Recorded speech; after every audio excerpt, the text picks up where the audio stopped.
Nayib Bukele and Bitcoin, a match made in El Salvador. The self-proclaimed Bitcoin president has become one of the most polarizing figures in the crypto world. But who is Nayib Bukele, and why did he bet big on Bitcoin? From legalizing it as tender to facing global criticism, this is the story of how one man's vision is reshaping an entire nation. Let's dive in. The Bitcoin system is so perfect that I think it's going to be the future. Who is Nayib Bukele? Nayib Armando Bukele Ortez was born on July 24, 1981, in San Salvador, El Salvador. With Palestinian roots and a family deeply involved in business and media, Bukele grew up with a knack for entrepreneurship. By his 20s, he was running a successful advertising firm, laying the groundwork for his future in politics. Bukele's political career began in 2012 when he became mayor of Nuevo Cuscatlán. His progressive governance, focusing on social programs, infrastructure, and security, catapulted him to national fame. By 2019, he was elected president of El Salvador, breaking decades of two-party dominance and becoming the country's youngest leader at just 37 years old. Bukele's Bitcoin vision. In 2021, Bukele made history by making Bitcoin legal tender in El Salvador, a first for any nation. Bitcoiners around the world, the time has come. We are ready. But why Bitcoin? For Bukele, it was about financial sovereignty. Over 20% of El Salvador's GDP comes from remittances, and traditional services charge exorbitant fees. Bitcoin offered a cheaper, faster alternative. It was also a bold move to attract foreign investment and position El Salvador as a global crypto hub.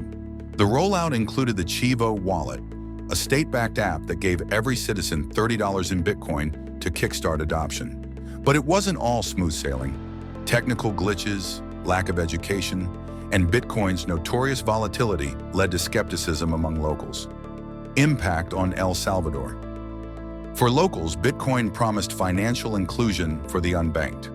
But while some embraced it, many cashed out their $30 bonus and returned to cash.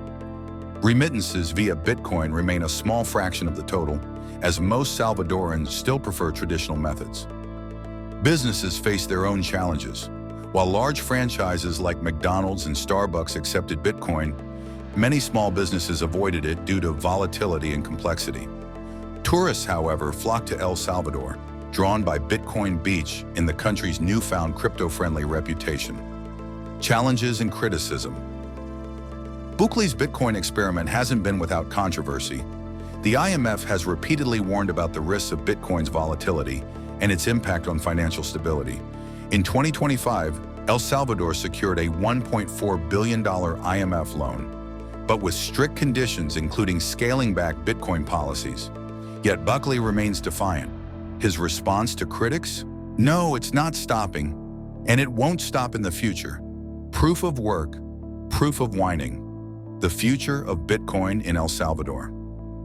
With Bukele's re-election and ongoing Bitcoin accumulation, El Salvador continues to be a global experiment in state-level crypto adoption. Plans for Bitcoin-backed bonds, Bitcoin City, and further investments suggest Bukele isn't backing down. Love it or hate it, Nayib Bukele's Bitcoin gamble has put El Salvador on the map. Whether it's a visionary move or a risky bet, only time will tell. But one thing's for sure, Bukele has redefined what it means to be a leader in the crypto age.